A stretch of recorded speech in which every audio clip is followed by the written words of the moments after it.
নিজের দায়িত্ব অন্যের হাতে তুলে দিতে চাইলেন মুফতি আমির হামজা। বিস্তারিত দেখুন প্রতিবেদনের বাকি অংশে।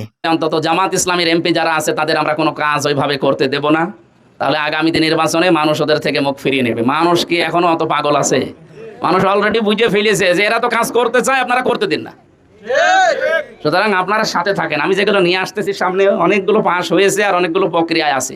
যেহেতু আমাদের কোনো মারিং কাটিং এর চিন্তা ভাবনা নেই, সারা না এদিক ওদিক করবো না জীবনে।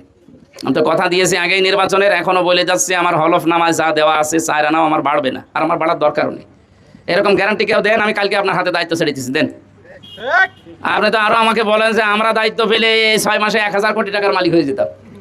তা আপনারা তো ওইগুলোর ধান্দাই রাজনীতি অনেকে করে।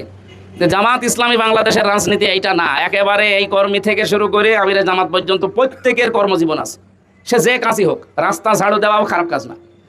এরা প্রত্যেকেই কাজ করে খায়, এই জন্য এদের মানুষকে ঠকানো লাগে না, এদের সাদাবাজি করা লাগে না।